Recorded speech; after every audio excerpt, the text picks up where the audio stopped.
Hello friends, welcome to Defence Matrix. तो हमारे द्वारा कुछ दिनों पहले रफाल और Su-30 MKI के बीच में कंपैरिजन किया गया था, जहां पर हमने जब एंटी सरफेस ऑपरेशंस की बात करी थी तब हमने ये बताया था कि रफाल में कोई भी एंटी रेडिएशन मिसाइल नहीं है जो कि एनिमी के surface to air missile system द्वारा यूज किए जाने वाले रडार्स को निशाना बना सके और उन्हें नष्ट कर सके। तो कुछ लोगों का ये कहना था कि इंडिया ने इन एयरक्राफ्ट को अपग्रेड करवाया है और यहाँ पर AGM-88 हार्म मिसाइल लगी है जो कि अमेरिकन है।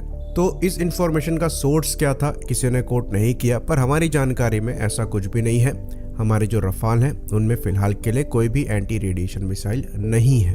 तो जो सीड ऑपरेशन है यानी कि suppression of enemy air defences, उनके लिए रफाल एक आइडियल प्लेटफॉर्म नहीं बनता है क्योंकि एंटी रेडिएशन मिसाइल्स यहाँ पर एग्जिस्ट नहीं करती हैं। ऑल्दो इलेक्ट्रॉनिक वॉरफेयर की बात करें तो यहाँ पर डेफिनेटली रफाल में इंटरनल जैमर्स लगे हैं तो एक एडवांटेज मिल जाता है रफाल को, लेकिन आर्म मिसाइल यानी कि एंटी रेडिएशन मिसाइल का यहाँ ना होना एक डिसएडवांटेज की तरह एक्ट करता है।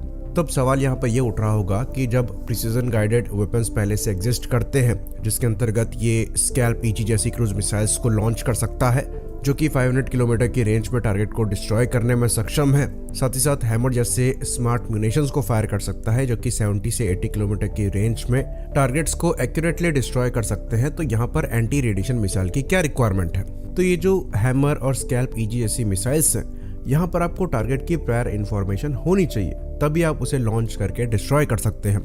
यूजुअली जो सैम साइट है उनको ऐसे डिप्लॉय किया जाता है कि वो आसानी से ढूंढी ना जा सके। तो ये जो एंटी रेडिएशन मिसाइल हैं ये पैसिव ट्रैकिंग को यूज करती हैं।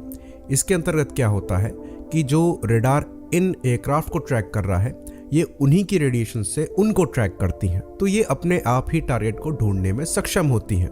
इसीलिए ये जो एंटी रेडिएशन मिसाइल हैं ये आज भी यूज करी जा रही हैं, वरना इनका यूसेज कब का खत्म हो गया होता, क्योंकि क्रूज मिसाइल्स और स्मार्ट म्यूनिशंस बहुत पहले से एग्जिस्ट कर रहे हैं। साथ ही साथ आजकल के जो surface to air missile systems हैं ये मूवेबल होते हैं, तो ये अपनी लोकेशन को भी चेंज करते रहते हैं। तो प्रायर इंफॉर्मेशन का होना कि ये surface to air missile system कहाँ पर लगा है ये थोड़ा मुश्किल हो गया है। इसलिए नॉर्मल क्रूज मिसाइल्स या फिर स्मार्ट म्यूनिशंस से इनको डिस्ट्रॉय करना इतना आसान नहीं है। इसलिए इन एंटी रेडिएशन मिसाइल की रिक्वायरमेंट है और यूक्रेन द्वारा भी रशिया के अगेंस्ट में एंटी रेडिएशन मिसाइल को लिया गया है अमेरिका से, जो कि AGM-88 हार्म है, और रशियन एयर डिफेंस सिस्टम्स के अगेंस्ट में वो इन्हें यूज कर रही हैं। सिमिलरली रशिया द्वारा भी KH-31 एंटी रेडिएशन मिसाइल्स को यूज किया जा रहा है। कई फुटेजेस जो कि रशियन मिनिस्ट्री ऑफ डिफेंस द्वारा रिलीज किए गए हैं उनमें ये क्लियरली देखा जा सकता है कि इनके जो Su-35s हैं और MiG-31s हैं ये KH-31 को कैरी कर रहे हैं। तो रफाल एंटी रेडिएशन मिसाइल को लैग करता है। और अगर हम इसके कॉम्पिटिटर की बात करें जहां पर यूरोफाइटर टाइफून सामने निकल कर आता है तो उसके द्वारा भी AGM-88 harm anti radiation missile fire करी जाती हैं, पर रफाल ये कैपेबिलिटी लैग करता है। अगर आप last French anti radiation missile की बात करेंगे तो ये अरमात थी, और अरमात जो है ये Anglo French Martel anti radiation missile से डेवलप करी गई थी, जिस मिसाइल को सी ईगल बनाया गया जो कि हमारे द्वारा भी यूज करी जाती थी। तो अरमात मिसाइल जो है ये अब सर्विस में नहीं है और रफाल द्वारा कैरी नहीं करी जाती क्योंकि ये भारी और स्लो मिसाइल मानी जाती थी, इसलिए ज्यादा इफेक्टिव नहीं थी। तो रफाल अभी करंट कॉन्फ़िगरेशन में डेड यानी कि destruction of enemy air defences missions perform कर सकता है, पर सीड यानी कि suppression of enemy air defences operations नहीं परफॉर्म कर सकता। तो कुछ रिपोर्ट्स ऐसी आ रही हैं कि जो रफाल के फ्यूचर वर्जन होंगे जो कि F4.2 हो गए, फिर उसके बाद F5 वर्जन्स हो गए, इनमें सीड कैपेबिलिटी को प्रायोरिटी पर लाया जाएगा। सेंसर्स की बात करें तो हो सकता है यहाँ पर जो पैसिव ट्रैकिंग है इसकी कैपेबिलिटी को बढ़ाया जाए और एंटी रेडिएशन मिसाइल को रिड्यूस किया जाए। फिलहाल के लिए कोई भी क्लू नहीं है कि किस टाइप की एंटी रेडिएशन मिसाइल यहाँ पर लगाई जाएगी, तो ये देखने वाली बात होगी। वहीं पर बात करें इंडिया की, तो इंडिया को फ्रांस पर रिलाय करने की ज़रूरत नहीं है अपने खुद के रफाल को सीड ऑपरेशंस रेडी बनाने के लिए। हम खुद सीड कैपेबिलिटी को डेवलप कर रहे हैं जिसके अंतर्गत रुद्रम सीरीज की मिसाइल्स हमारे द्वारा बनाई जा रही हैं।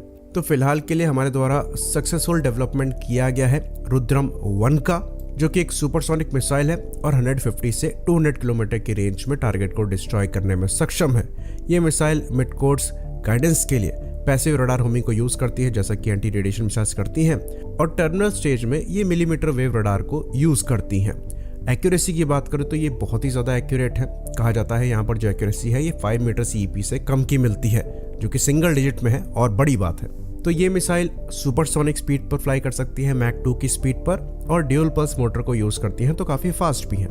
तो रुद्रम 1 के बाद और भी रुद्रम सीरीज की मिसाइल है, जिसके अंतर्गत रुद्रम 2 भी होगी, जो कि एक 300 किलोमीटर रेंज में स्ट्राइक करने वाली मिसाइल होगी। फिर रुद्रम 3 होगी, जो कि 500 किलोमीटर प्लस रेंज में स्ट्राइक करने वाली मिसाइल होंगी, लेकिन ये हैवी भी होंगी।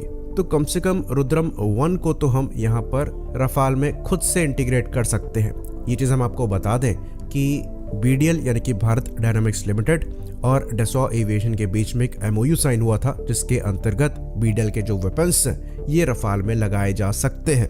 ऑल्दो अभी तक इसको हमने ग्राउंड में एग्जीक्यूट होता हुआ नहीं देखा है, पर प्लान ये था कि BDL द्वारा बनाए जाने वाले वेपन्स को रफाल में लगाया जाएगा, जिसके अंतर्गत अस्त्र मिसाइल और DRDO 100 जैसे वेपन्स को रफाल में इंटीग्रेट किया जा सकता है। तो ये रुद्रम मिसाइल भी रफाल में लगाई जा सकती है। तो हमें यहाँ पर रफाल के F4.2 या फिर F5 वर्जन्स का वेट नहीं करना है। हम चाहे तो इस पर काम करके इस प्लेटफॉर्म को सीड ऑपरेशन रेडी बना सकते हैं। यहाँ तक कि इन मिसाइल्स को हम एक्सपोर्ट भी कर सकते हैं उन कंट्रीज को जिनके द्वारा रफाल यूज किए जा रहे हैं। तो इस अपॉर्चुनिटी का हमें फायदा उठाना चाहिए, और इससे पहले कि फ्रांस द्वारा इस पर काम किया जाए, हमें ये काम चालू करना चाहिए। तो हमारे द्वारा Su-30 MKI को तैयार किया जा रहा है सीड ऑपरेशंस के लिए, जिसके अंतर्गत इसका एक इलेक्ट्रॉनिक वॉरफेयर वर्जन भी बनाया जा सकता है, जो कि इन सीड मिसाइल्स के साथ लैस होगा, जैसे कि J-16D है। पर परेशानी Su-30 MKI के साथ ये है कि यहाँ पर जो रडार क्रॉस सेक्शन है ये बहुत ज़्यादा है Su-30 MKI का। ऑल्दो इन मिसाइल्स को यूज़ करके स्टैंड ऑफ रेंजेस से ही रडार स्टेशंस को निशाना बनाया जा सकता है, जो कि रुद्रम 2 और रुद्रम 3 से और बेहतर हो जाएगा, क्योंकि वहां पर ज़्यादा रेंजेस मिलेगी। लेकिन अगर एक ऐसा प्लेटफॉर्म यूज़ किया जाए जिसका रडार क्रॉस सेक्शन भी कम हो, तो वो इस ऑपरेशन को ज़्यादा बेहतर तरीके से परफॉर्म कर सकेगा। साथ ही साथ जो इलेक्ट्रॉनिक वॉरफेयर कैपेबिलिटी रफाल लेकर आता है, उसके साथ एक एंटी रेडिएशन मिसाइल का कॉम्बिनेशन ज़्यादा बेटर ऑप्शन है प्रेजेंट सिनेरियो के हिसाब से। तो अगर हमारे द्वारा रफाल को सीड ऑपरेशंस के लिए तैयार किया जाता है, तो ये एक ज़्यादा बेहतर ऑप्शन होगा। बाकी इसके लिए रेसिपी भी हमारे पास मौजूद है, और ये चीज़ एक्चुअली प्रैक्टिकली इम्प्लीमेंट करी जा सकती है। आई होप इन्फॉर्मेशन यहाँ पर क्लियर रही हो। इसी बात पर इस वीडियो को हम ख़त्म करेंगे। लाइक करिए, सब्सक्राइब करिए। जय हिंद।